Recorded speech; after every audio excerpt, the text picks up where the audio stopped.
Cool. Well, let's do it then. This week we're talking about just like GBC global stuff. So kind of how the global stuff practically plays out at in our church with some of the structure and stuff. Logistics wise, yeah. When is the missions breakfast lunch thingy-majiggy? Missions breakfast is March 15th.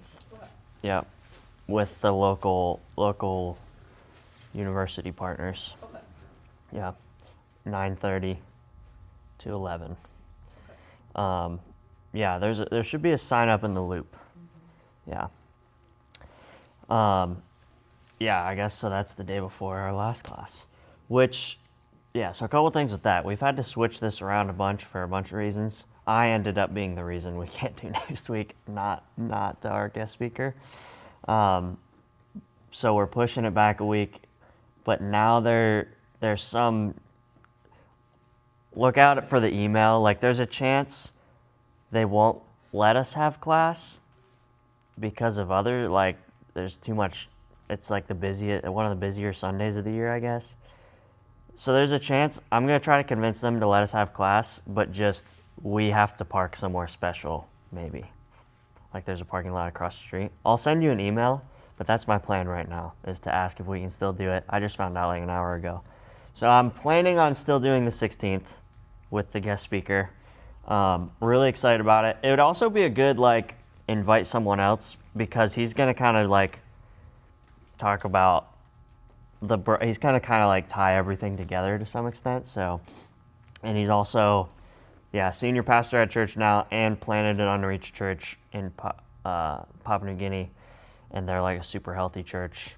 The guy you guys watched the video of, if you were here for that local week. So I'm excited for him to join. But yeah, look out for your email. We might have to park somewhere different next week. So yeah, you guys all remember. There's no undergrads, so I don't really have to do the review since you remember everything. No, I'm just kidding. Just kidding, undergrads. Yeah, no. So as I was even preparing this, I was thinking, man, these things we talk about with how our church takes part in global missions tie so directly back to this reality that we started with. And a lot of times I'm not very good at actually making the connections to how am I making decisions about being missional in my neighborhood, or who I support as a missionary, or what missionaries our church supports, or how we support them. A lot of times I don't make the connection back to there's some pretty clear biblical truths that would inform how I would make these decisions. But usually it's just kind of whatever I've heard or grew up with is the tendency. And so hopefully we can see a little bit of that. But yeah, this reality, if I were to question, man, and specifically with global strategy that we're talking about today, with our global strategy, is it focused on filling the earth with full image bearers of Christ? Is it focused on discipleship that we talked about? Is it focused on people being able to experience this relationship with Jesus so they can take part in the mission? Is it focused on learning how to be in relationship with God, not just following a set of rules or repeating certain curriculum or whatever?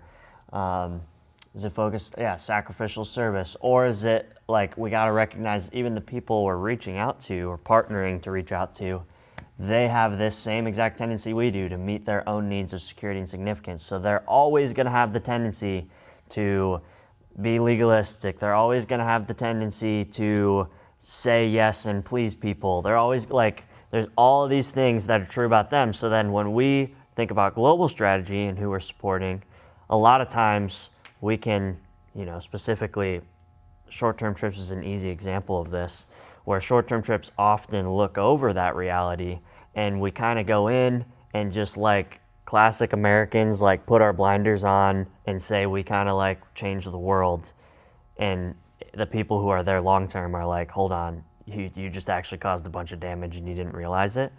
I was actually thinking about this reality with I guess I'll stay here for a second. I was thinking about this reality this week and watching, what was the show? It was about Black Hawk Down. There's a new Netflix documentary about Black Hawk Down. and it's so interesting. They interview the soldiers who were in Black Hawk Down, that story in Somalia. I don't know if is everyone kind of familiar with, the helicopters crashing in Somalia and military dudes is like this crazy story, and there's a movie about it. You get the story of the military people from the U.S. who have like really good intentions for the most part. Like, they're coming in wanting to help the country. There's this crazy unrest. There's this crazy conflict. There's kids starving in the streets to death. And so the U.S. says, we want to come in, we're going to bring food, and we want to take out the bad guys who's making this all happen. But the way they do it causes crazy amounts of damage to the Somalian people. And so there's these interviews of the Somalian people who are in this town, Mogadishu, where the Black Hawk Down happened. There's all these people they're interviewing who are Somalians who are like, we loved the Americans. They were the best. Like, they came in and gave us food, but then they bombed this place or did this thing so poorly, and we watched men and women die who were innocent. And the way the Americans did it was like they weren't thinking through how to do this from the Somalian perspective, and so it caused all this crazy damage. So the Somalians were like, well, we liked them, but then they did that, and so I said, I'm giving my life toward fighting and getting them out of our country. And so then all of the good guys and bad guys on the Somalian side teamed up against the U.S., and so then when this helicopter went down, the U.S. was shocked at how like the whole city engulfed these military people and killed a lot of them, or at least a handful of them. And so because I was thinking about the mission stuff, I was like, man, in some way I hear more and more stories. Lane might be able to even tell us some of them in a couple weeks. He has tons of stories of his experience as a long-term missionary who is friends with the people and like just lives there. And then American missionaries come in real quick, share the gospel, and he's like, so what'd you guys think? He like wants to use that, and they're all like, what? Why are they even coming here? We have no idea what they're saying. They don't know how to communicate to us. Even through translators, they're saying weird stuff, and we're like, we don't get it at all. And the Americans, meanwhile, who came in and left, are like, we just saved everybody. None of them got mad at us. They all nod their head. They're all saved. And they come back to church and have a report and say, we just saved this whole like tribe of unreached people in 2 or 3 weeks or whatever. And the long-term missionaries, or even like in Cuba where these guys are, like the local church, Noah and I even got to talk to some of them a little bit about like, how does this actually practically work out? And some of the local church people were honest enough to hint toward, or at least their view was hinting toward like, yeah, most of the time they'll nod their head and they have no idea what you're saying. But that's why we kind of tried pushing the vision of like, we're getting people's foot in the door so they can follow up and keep having these gospel conversations so that it can be more in line with like them being able to have a relationship with God and be restored into his image, and then also share with their neighbors. So if we're thinking about this bigger biblical long-term goal, we're recognizing these needs, it actually really shifts how we view taking part in missions. And then we talked about, local churches is a huge thing in Acts. Huge focus is like churches who are under elders. That's like this structure that God gives us. So when we're thinking about global missions, we should try to be as connected to that as we can. We already said like full maturity, establishing church leadership is the goal of Paul's ministry. This was, I think, what Keith laid out is like the goal in Acts was preaching the gospel, making disciples, establishing mature churches. Everything within the mission fit under that. And then, we talked about with that goal in the church, we talked about just a couple little highlights of like how suffering's a part of it, how speaking clearly is a big part of it, a big part of people understanding the gospel, and growing into maturity, both here and globally. It's the exact same principles. And then going to the nations is the specific global reality where we mentioned there's this like crazy overlooked part of the global reality, which is people who have no access to the gospel. Not unreached as in not Christian, but unreached as in not Christian and couldn't find the gospel even if they tried, as far as no church, no Bible, none of that. So someone here is unreached in a sense in Ann Arbor. They might not hear the gospel, but I think I passed like 12 churches in 10 minutes on the way to work.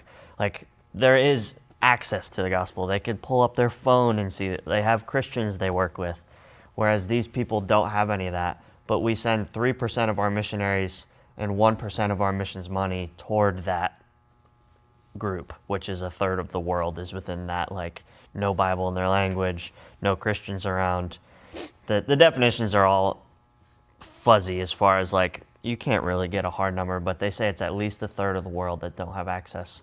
And so because we don't focus on that as a church, we as a church here at GBC have started to said, because we don't focus on that as a global church, GBC has started to say, okay, we want to nudge more in that direction, because a lot of our global partners do great things. A lot of them are within the making disciples kind of range usually of what their vision is. But can we start to, like, also bring in this vision of going toward these people? And so that's like a big thing. That's what Claire is going to do. So that's a big reason why we put so much of our efforts as a church into sending her well. So yeah, that's a little bit of the reality. The reason we mention that is because it does inform how we try to take part in this as GBC. And then Dan mentioned in his week what global fruitfulness looks like. And there's a lot of details to it. If you weren't able to listen to it, I encourage you to, because there's a ton in there. But he was hitting the same points. The goal is maturity and multiplication, and it's not just for individuals to become mature, but it's for them to have a community. So if our goal is to, when going to these unreached people, they don't have a community, they don't have a church, and so our goal long-term should be set them up and equip them to be able to equip themselves and take part in the mission themselves, and have a church and have other disciples. One of his quotes, you're only a disciple when you can be within a group of disciples. It's like, that's like a pretty direct thing to say, but that does line up with the description of disciples that we went through. It's like, it has to be within a community in the New Testament context. So yeah, that was challenging and right in line with that. And then he went through, how do we get there? He went through all the details of, like, man, planning a church takes forever and is very difficult. So when we're thinking about supporting missionaries, hearing these realities mixed with so we've got our conviction based on Scripture and the realities in the world. And if we hold those up and help have those kind of inform how we want to take part or who we support, then we start to realize, like, man, Clara in 10 years might report back, nobody's been saved yet. Do we go, all right, our investment, like, guess we wasted a bunch of money on her. Like, see ya, Clara, you're not saving anybody. Because that is often an easy reaction to have as an American who's like, give me the results quick. And sometimes that's a good question to ask, because sometimes it's very popular for missionaries to just go live there and have no direction, because they don't have a team or they don't have leaders to help them or training or anything. So they're just kind of living there, and it's like, okay, we need to start, like, nudging you toward a little more purpose behind what you're doing, or else we're going to have to, like, give our money as a church somewhere else. Like, that happens very often in the missions world in general. And so it is good to question that. But if we go to Claire and we find out she's working toward this, and so she's learning language and building relationships and avoiding being kicked out by the government, and so that takes a really long time, she'll give a little update about where she just visited briefly, I guess. And so, like, those people have spent 10 years getting their foot in the door into this country, and they're just now starting their work with the Unreached People Group, but what they've set up now is, like, unbelievably successful. But if you just looked at it from the outside, it's like, well, you've been there 2 years, you've built a business, and you just live there. Like, are you actually a missionary, or are you just living there? But if you find out more of the details and get to know them, you find out, oh, they're like crazy legit with building a good business, so the government actually likes them. They're helpful to people. They're building relationships. Also presenting learning language of this unreached people group and learning their worldview so they can present the gospel, plant a church. So it's good to be informed about all that. So this is kind of, someone asked me last time, they're like, this is too confusing. It was a missions breakfast. And someone was like, you need to make a graphic. I didn't get any of that. I was like, okay, well, I made a graphic this week.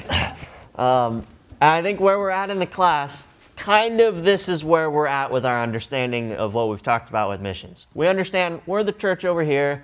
We want to take part in this mission right here of preaching the gospel, making disciples, establishing mature churches. We know we need to take part in that locally. But then this global thing, we know there's missionaries out there. They've got a crazy hard job. We maybe haven't talked about this, but like those missionaries, talk about it more in a second, like are usually in a pretty bad spot as far as, not bad, but like struggling spot as far as being extremely discouraged, being extremely isolated, like almost always feel like they're out on their own and just hitting wall after wall, and it just like wears them out. I think Pastor Ty shared a story of at his old church they had 30 missionaries, and every single one of them shared the same thing, how they were just extremely discouraged. And he's like, whoa, this is what it's like? And it is. It's a reality. So we've got these missionaries over there.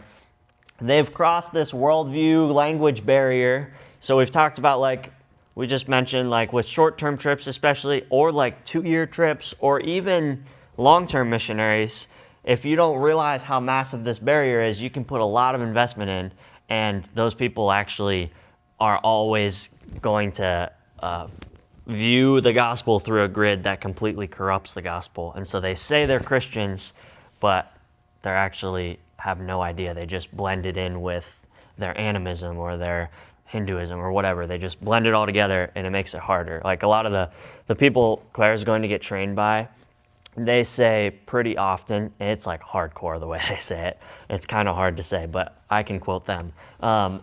They say that people who go over quick and who don't take into serious consideration the barrier of language and worldview and actually understanding what the people believe in order to speak truth into it or share the word with them clearly, if you don't consider that, don't go, because you'll create way more problems than good. You'll actually create way more damage is what they say. And so their examples of that are, I mean, there was one moment in our trip where we went to Cuba where I was like, oh my word, I'm totally doing this right now, I think. This lady had no idea what we were sharing. You could tell, but she was nodding her head, and she knew there was something else and she wanted it, but we didn't take any time to ask her anything. And we just presented the gospel to her, and she went, yeah. And then we said, will you repeat a prayer? And she said, sure.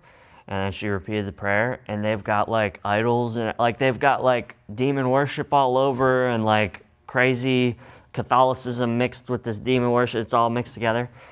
And then we end the prayer, and the people I was with go, oh my word, like you're now a part of the church, like you're a Christian, yay, we love you, like this is great. And they're all like, oh cool, like I'm so happy.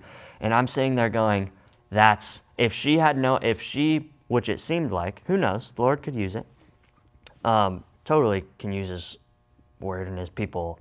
So I'm not saying it's just this situation, but in that moment, if she just nodded her head and was like every other human on the planet and has a really deeply ingrained worldview and nodded her head along and said, okay, I'll add this Jesus thing into my view of all the gods I worship, or whatever her view was, and then now you're celebrating, I'm a Christian, I'm good, I'm going to heaven with God. Okay, sweet, got that off my list.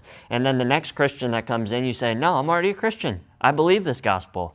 The missionary or the church then has no idea. They have to start to unpack this truth. Even got more meshed into her worldview, and so now it takes even more work to pull that all apart and say, no, this is what Scripture says. Now, granted, the Holy Spirit's the one doing the work, so I'm not saying this is all on us, but to do it responsibly, the Holy Spirit uses clear communication in Scripture and uses understanding people's worldview, with Paul spending tons of time, even though he knew their language. Like, there's lots of examples in Scripture of being very intentional to explain these things. And so I think for her, the next person that came in, she's going to say she's a Christian, but I would be shocked if she was. She didn't say a single word. Yeah. But that's why I like that ministry, because Totally. they have the neighborhood community rep who's supposed to follow up Exactly. with them and I totally help the agree. local church. Totally So agree. I feel like we're just introducing the whole Yes. church to them. Yeah, so the difference is, are we viewing our trip, in light of that barrier, are we viewing our trip as we're going to save everyone and come back and report how many people we saved and we feel great? That's probably not the best way to view it or most informed way. But to say, that's why we ended up doing the trip and wanting to do it, is because, and Alyssa can attest to, we went pretty hard on saying, our job is to get the church's foot in the door. We get their foot in the door because they'll open the door for us white Americans and not the church. And so it's okay, we're playing our role in that short-term trip. It's very good. We're playing our role to get their church's foot in the door so they can follow up and have the conversations, and it's great. But in that moment, I was just thinking, we should have left that. And it just depended on, the people in the situation and everything, but The blue dot, the church on the left, part of their role is to give. yeah, we'll get to that. Sometimes what this does, even though it may not do a whole lot for that immediate person, they come back and they do, on blue side, they start giving more. Yeah. They start doing more. Yeah, So it's, totally. we may not, it's like we send, I don't know how many times at Grace, we sent kids to Jamaica Yep. to a VBS. These kids go to VBS 12 times during summer. And every Totally. year, we have these kids come back and they start getting more minded, open Yeah. to what it looks like. That, it's weird in every different country, but it's just, Totally. And as Todd and I were deciding whether we would even do the trip to Cuba, we were like, there's these potential problems, so we're gonna make sure our kids know, we're not going there to save the world and be able to report a bunch of numbers. You might see people saved, but more likely we're just connecting the local church.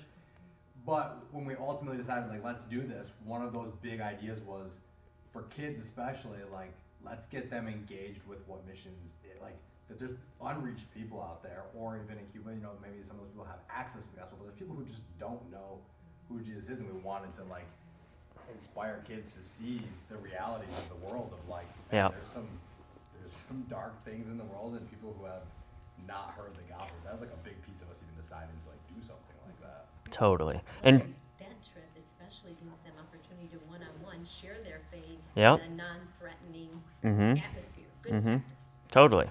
And do not hear me say, when I say short-term trips, I'm not saying short-term trips are all bad Right. at all. I think this one's a little bit different. yeah. Because they do have the established network to follow up. Yeah, but their intentionality to think through that, and it's messy, some situations, I'm sure it's way harder than others, but I'm saying within short-term trips, they're good. They serve a lot of good purposes.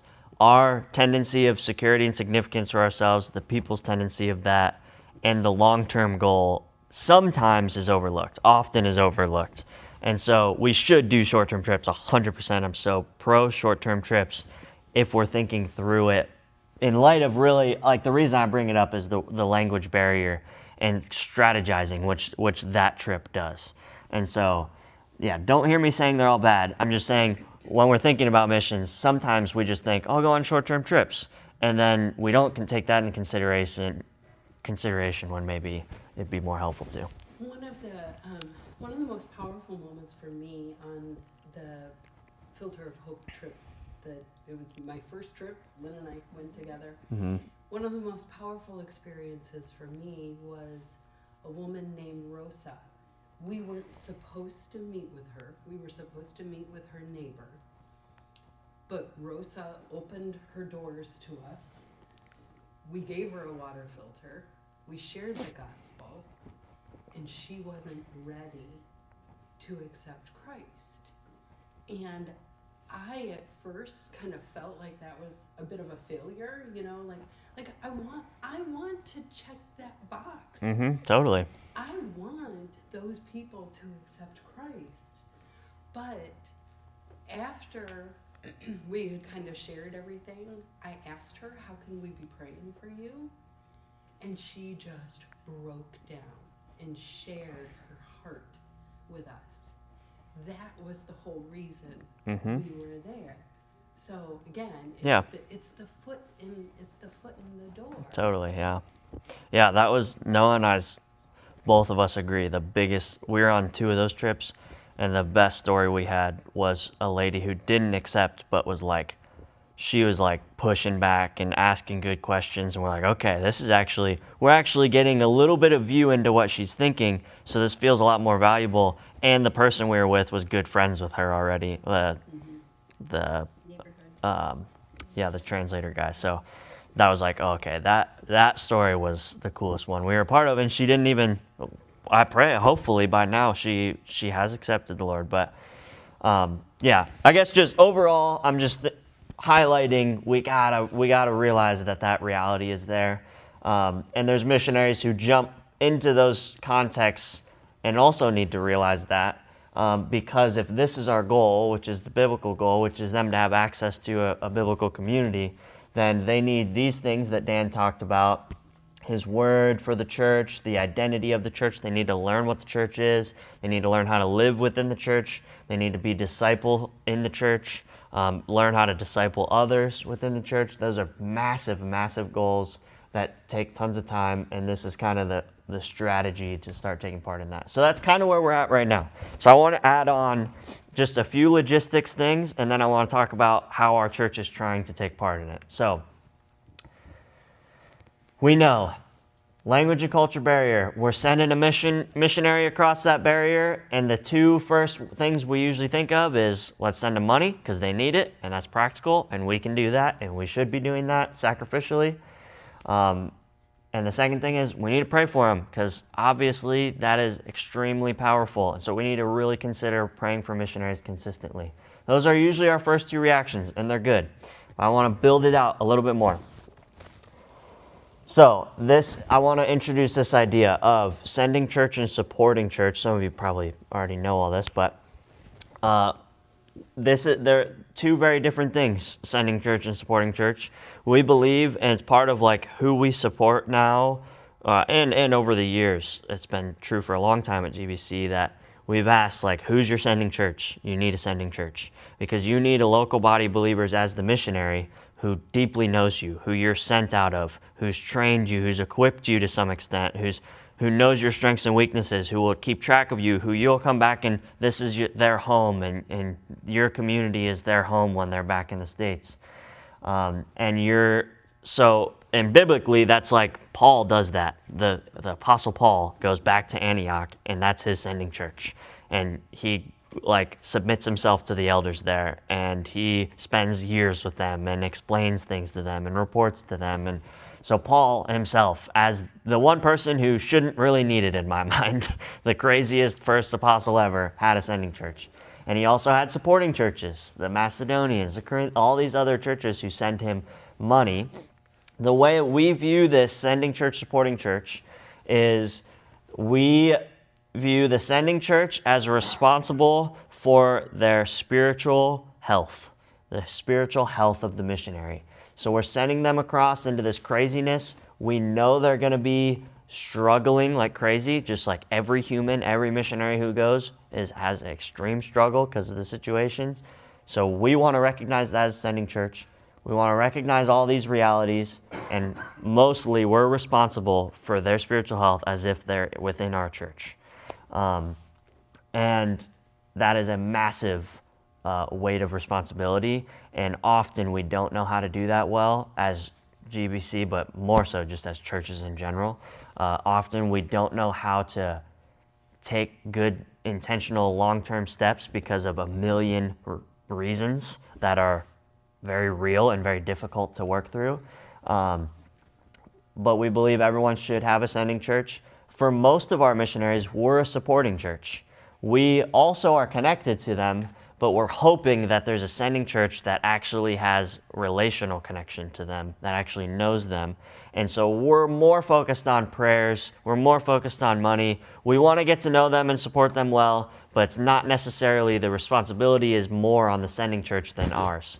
So when we view, like Clara we would be her sending church, obviously. So when we view what she's doing on the field as a missions board or as a church as a whole, as individuals who are invested, we view people like Clara as someone who we need to make sure we know what she's going through, the details of the ministry, but more so the details of how she's doing as a human, and that she's being invested in and has, like, we're her community. And so we'll talk about how we're doing that in a second, but that's kind of two realities that are helpful to know. And oftentimes, with all of these things I'm going to talk about, oftentimes big aspects of this don't exist in a specific missionary's context. Oftentimes they don't have a sending church, or their sending church doesn't actually care about getting connected to them. Like, most of the time that's the story. Or it's not always the sending church's fault. A lot of times the missionary isn't very intentional to connect, or doesn't answer emails or whatever. But also a lot of times the sending church, we just have no idea how to do it. And so we end up not doing it. It's just the reality of it. So yeah, I think that's all I want to say with that. So, kind of already said this. Let me see. Yeah, we already kind of covered this. Asking hard questions, in it for the long haul, would be under the sending church category. Equipping practically and spiritually, like the training organization that focuses on this long term, Claire's going to, says, you should not send us people to even be trained if they're not on their way to have mature elder-like qualifications in Scripture, like able to teach and above reproach. And you should know, whoever you're sending to get trained, that they are spiritually qualified in that way. And so that's actually how Claire's program started, sort of. An aspect of it was, they said, you have to sign off on this as a church, and we said, we can't, we don't know her, but we'll try, we'll start to invest in it, we'll try. And so then we created this couple-year thing that she's been going through. So yeah, ideally that's what a sending church is, and then ideally a supporting church is connecting with that sending church if they could. We've been trying to get connected to some of our missionary sending churches to find out what's happening, to be an intentional supporting church. And then the usual, like, connect the best we can, prayers, financial things, those are all under both churches. Other reality with this, all I want to say with this is 80% of missionaries' financial support, at least, comes from individuals. Churches mostly don't support missionaries anymore. Most churches are going toward just supporting organizations or supporting less missionaries. Some of that's for good reasons, and a lot of it is just like they don't have the bandwidth to invest well, or they've been burnt or whatever. So individuals can also play a significant role in being a part of these churches and in personally having relationships with missionaries. It's massive. So that's a reality. Is that a move that GBC has made as well, as far as not supporting individual missionaries, but rather organizations? No. Nope, we still support a lot of individuals. The struggle we're running into a lot is we support so many individuals, we don't know what most of them are doing. And we don't know them personally. Like, we have individuals like you guys who have been here and knew them when they were here years ago, but it's like most of our missionaries, they know a couple or two in our church, but we just don't know them. We don't know what they're doing. Not most of them. Some of them we don't know what they're doing. Some of that, though, falls on the church. 100%. Like in the old days, there'd be a whole week. Yep. Missions conference. Missionaries come in from all over the country. Totally. And then we invest in them, they invest in us. Yep. We used to have housing, and they'd come in on furloughs, and they'd Yep. stay here for free, and you get to know them through different venues. And when Yep. we start having mission conferences, we stop having places for them to stay. Yep. we see them from. Totally. And then out of sight, out of mind, and then in the old days with Sunday school classes, we had missionaries that every Sunday school class had a missionary that they were praying for in groups and contacts, and Yeah. not small groups, so that changes. Yep. So the format of church also changes the format of how we do missions. Totally. How do you get them out there? And 100%. and then say, hey, we got a missionary coming in. Can you give up some time in the pulpit? It's like, oh no, time's valuable, right? It's hard to get missionaries struggle to get into churches to speak because Totally. it's all so it Yeah. changes. Most of it falls on us as the church. Totally. Most of it. Like Like, obviously I have to have vast mission majority. practice. That's great because that's the things that you do to get people to come and Yep. and they see more things. And Yep. people are open to missions. They just need more venues to Totally. get plugged in. Totally agree. Yeah, totally agree. I will say we have experienced realities as a church of that people wouldn't know about for good reasons, where certain people, like churches can get burned by missionaries pretty easy, where a missionary stops doing ministry and then it's kind of the church's fault they didn't know in my mind, but also they didn't ever communicate as a missionary and literally were essentially stealing money for years. Like that stuff happens sometimes. I'm sure you guys know, there's also tons of other messy situations where it's like, man, your family is falling apart. As a church, we love you. We want you to focus on your family. And so that might mean you should come off the field. And so having hard conversations, like there's a lot of those situations where we're like, man, we as a church, as a missions board, we're considering more and more like it's kind of impossible to fulfill that commitment from our end with 30 partners. And so, and also the other flip side is not that we would give less money, but if we were to support less missionaries, which we haven't done yet, and we don't know if we will. So yeah, don't go spreading this around. This is like, I probably shouldn't even be saying this, honestly. It's on tape, yeah. We're not looking necessarily to just cut a bunch, but we've thought about the idea that, man, if we were focused in on missionaries we knew and believed in, and we could still give the same amount of money or more toward those partners, our church could know them, we could do crazy cool things as far as financially, like I was just talking to the Holes in Papua New Guinea. They're going to need $70,000 to build a house in a few years, potentially. It's like, man, theoretically, that kind of stuff, if we weren't spread thin across so many, we could actually really like get our church involved in that. But since we're so spread thin, it's like, well, we can't really like pick you over others, and there's so many. So there's just practical realities to like, we don't want to give less. We definitely aren't going to do that. But maybe focusing in on a few missionaries could help us do this better. So that's a conversation. We're not. Years ago, we looked at Michigan consortiums where 4 churches, one does the majority part, the other 3 fill in the gaps, and then Yeah. missionaries come home from furlough, you're going to take money where to get it, right? So if you're going to college in Dallas and you're from Ann Arbor and you got support, you're going to come home for a year and just travel and burn yourself out. Totally, yeah. But you got to have money, so they'll take, and then the verse like, give towards every good work, right? Well, then how do you say, well, we're not going to give you any works? Only us 4, no more. It's just, I know, it's always weird. It's very many, yeah, it's very complex, yeah. Or my daughter's going to the ministry, can you support my Yeah, daughter's church? that's part of why it's hard, because our church is so big. We get crazy amounts of requests for support, and it's like, man, we'd be supporting 200 missionaries at $5 a month if we said yes to everyone. That's why so many individuals start to support on their own, whereas Yeah, nowadays, totally. we'd always tell people, hey, we have a missions program, Yeah, give to the church, and we'll build up to what we're doing with the money, right? yeah, totally. Well, then you don't sponsor people, we'll start giving them, and they stop holding, it's just, Yeah, it's extremely complicated. Okay, other reality. Sending organization helps cross this barrier. Has the experience and the leadership on the field to support the missionary well. That's crazy important. Claire's going through that right now, considering sending organization stuff.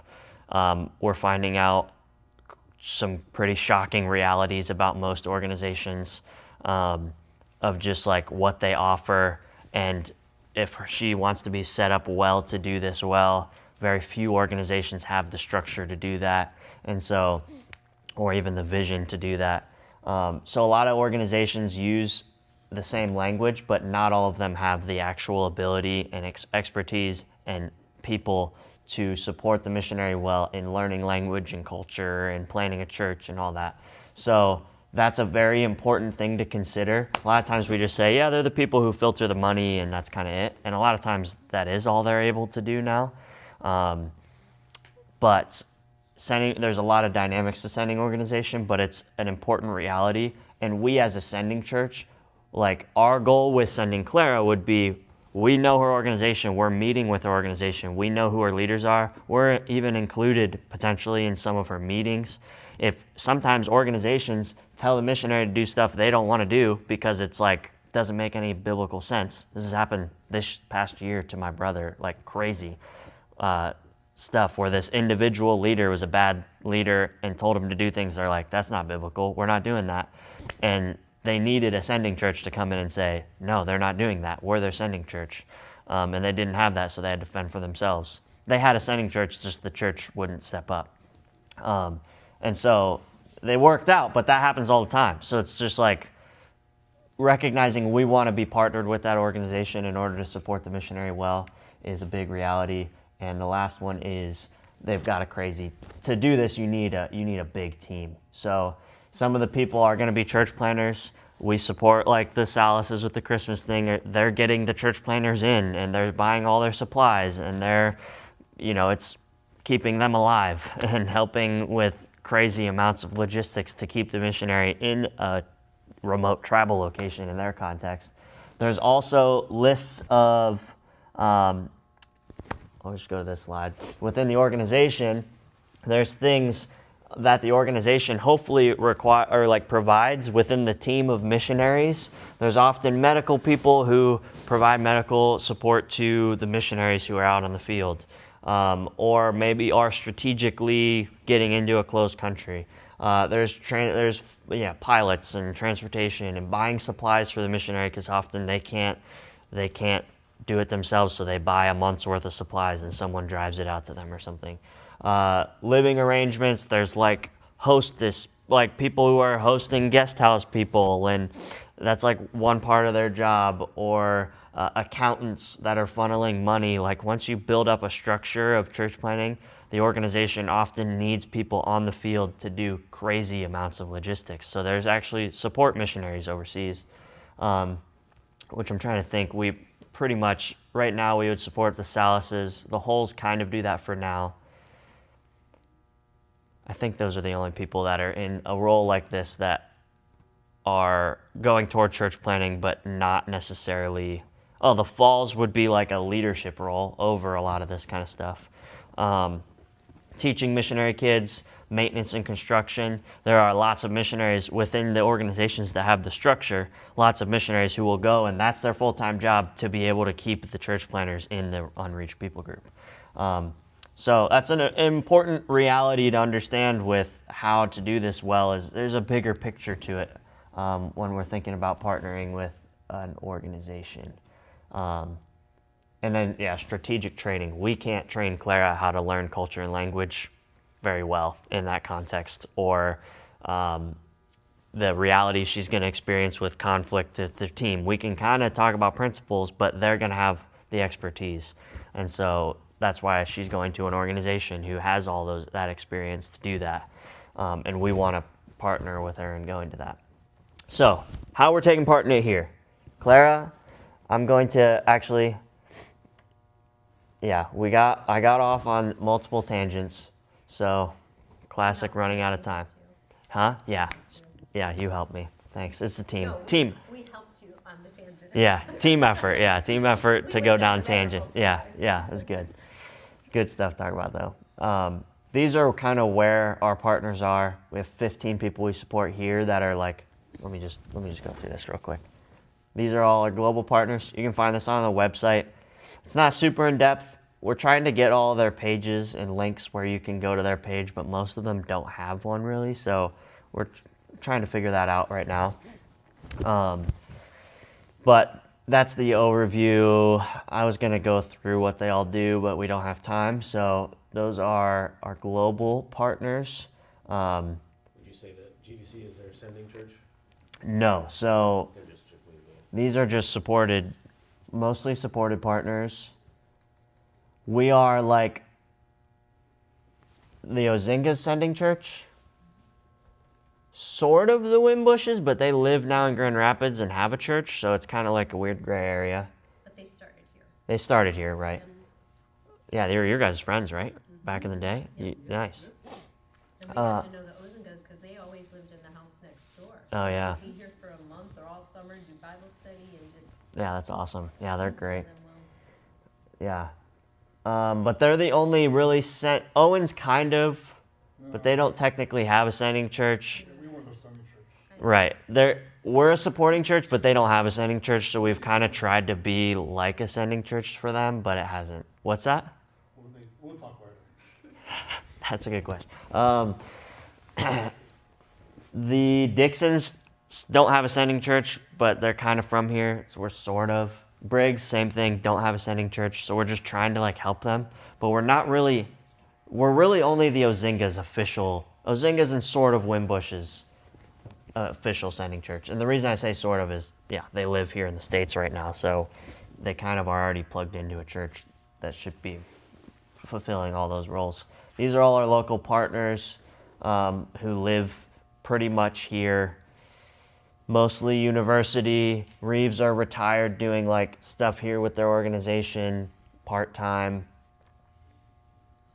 Yeah, we were On-goal people. We would leave Sunday church back when they were Yep. active. Yep. Yeah, now they're involved in a good church down in Indiana. Yeah. Kind of handful of different, there'll be half of those people-ish will be at the missions breakfast. And then this is the way that we try to connect as a church to the missionary is mostly headed up by this team, the Global Connections team. We're probably going to change it to like, it's not just global, like we're also over the local stuff, so it kind of, the name doesn't totally describe it, but, and they're in charge of connecting to a handful of missionaries, so this is kind of how it breaks up, is there's a Global Connections team member who's assigned to 4-ish missionaries, and they're the point person for our church to know everything that's happening with that missionary, to follow up with them, to build a relationship with them. And they're just the official point person, as in like, if anything happens, it's their job to tell their grace group, to tell me, which I should know, I try to keep up with all of them, but I want them as also keeping up with them, because sometimes I don't know. But yeah, their job to be the point person, and then their job to also help a grace group. Hopefully a grace group is connected to most of our missionaries. Right now it's probably like 75% of them have a grace group, because a lot of them don't want a grace group to some extent. So yeah, there's a lot of details to all that, but this is kind of the goal of how we structure it. And then Clara, let's see, you,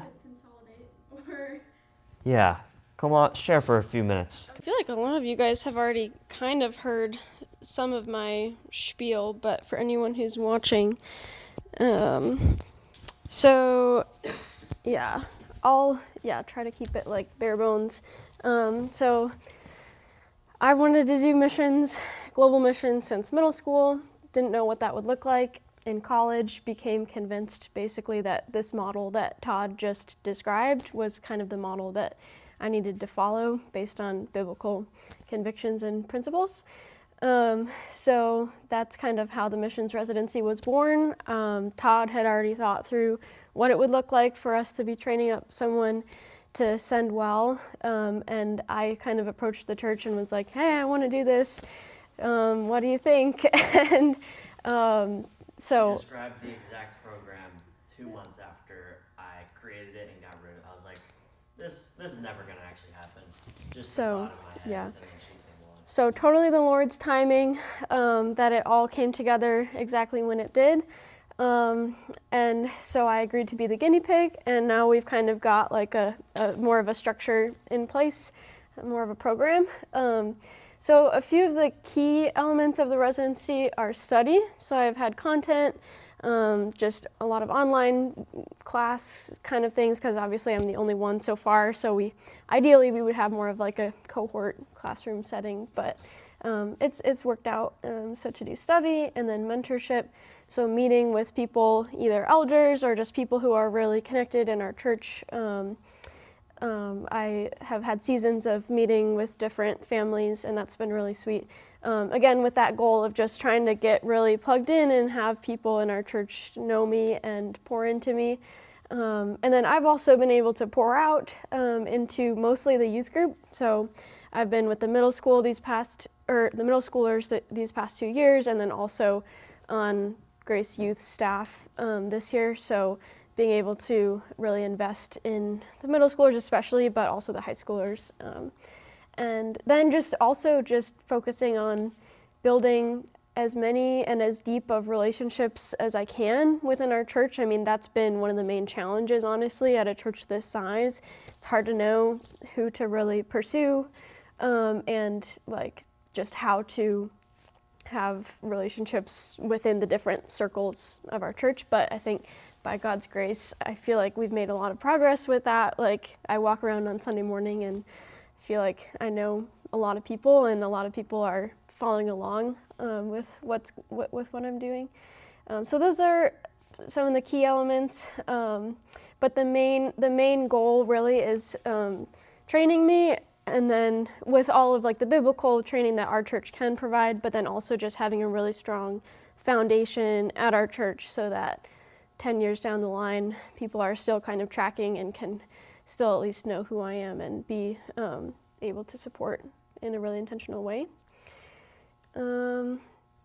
So the structure we've kind of landed on generally is for it to be 3 years. So I've had 2 years here at GBC, and then I'll have 1 year of the official training program down in Mexico. So they do all of the specialized stuff that our church wouldn't necessarily be equipped to provide.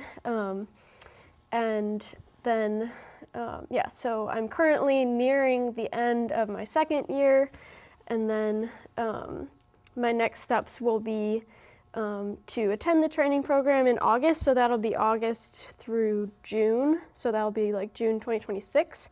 And then after that, the plan would be to enter a season of building financial partnerships. Hopefully by then I'll at least know what country I'm going to and with what organization. So that'll be a time of logistical, like preparing to move overseas.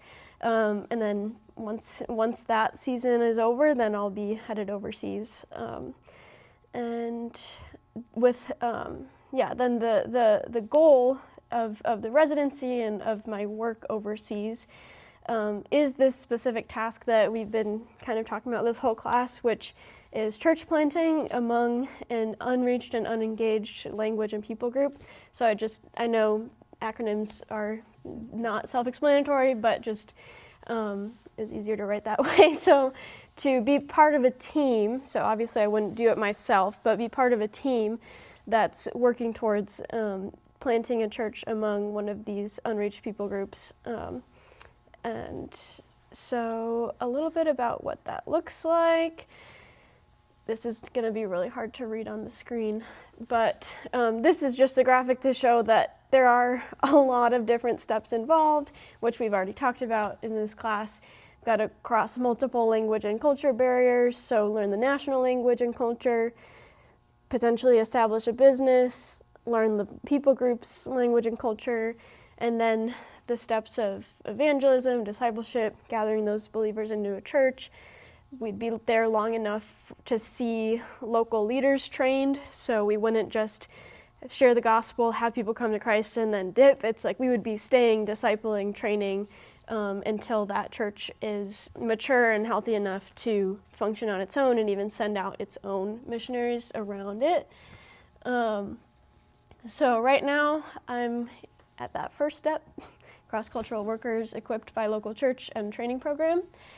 I just show this to kind of explain some of the major benchmarks that I'll have to get to before each next step.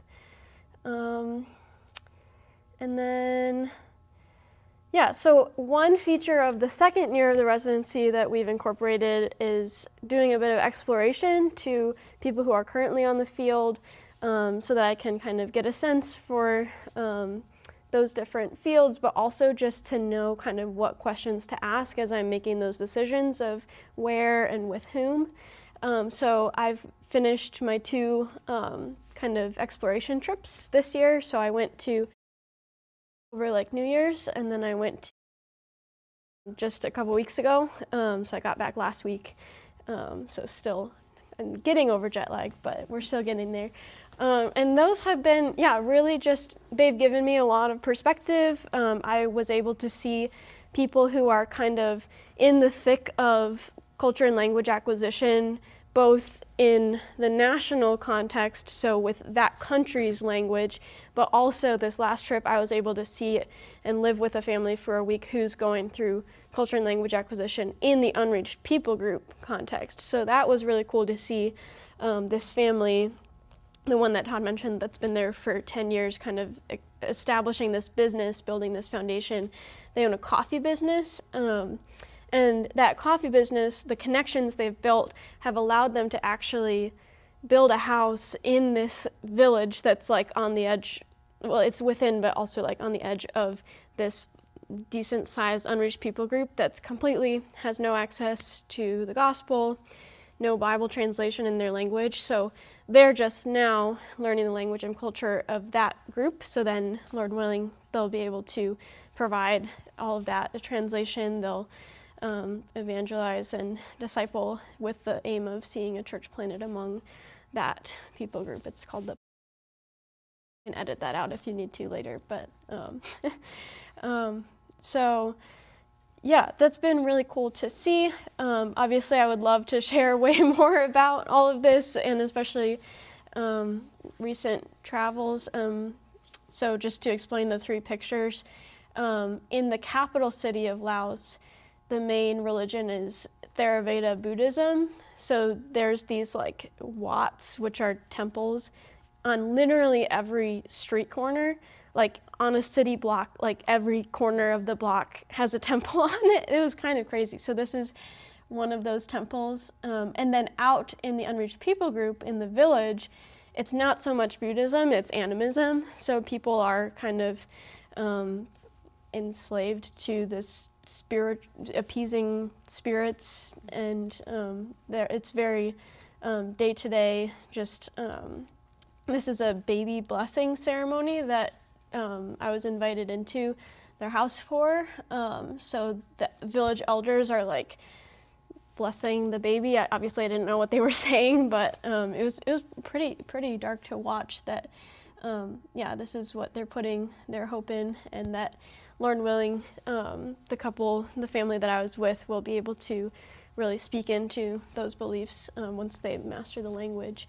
And then this last picture was from Nepal. This is actually a national Nepali guy who is like a church planter, and he's more of like taking the role of like working with local pastors throughout Nepal. So I don't know, he's a very well-connected guy, but he was sharing about how the gospel first came to his village in Nepal, and how his family were persecuted, and the whole story with that. So this is us listening to him share.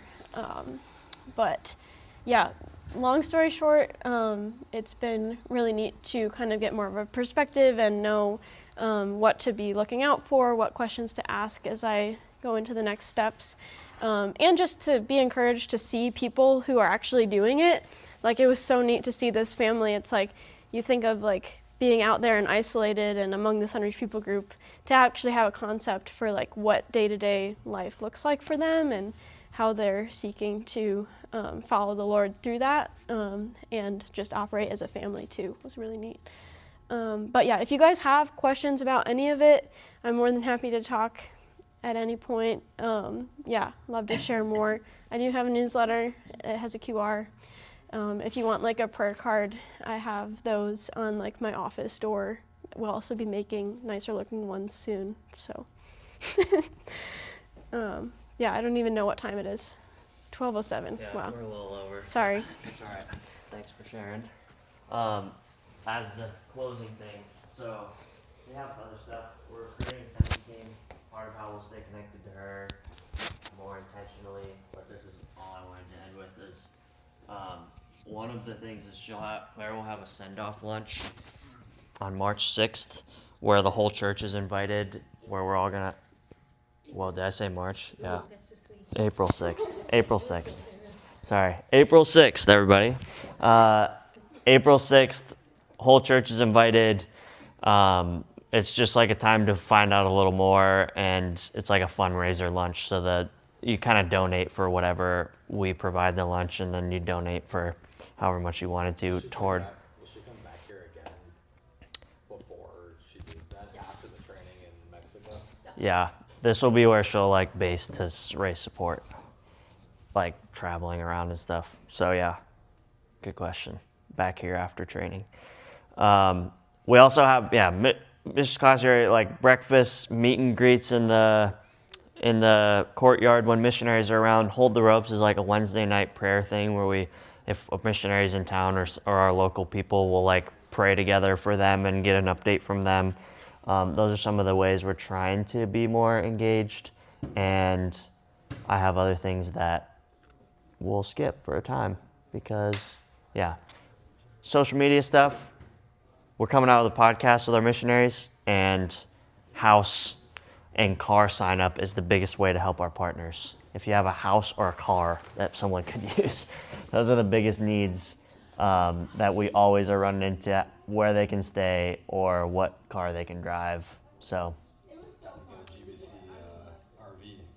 we have it. Yeah, that would be perfect. We have a GBC car. It's used year round by missionaries.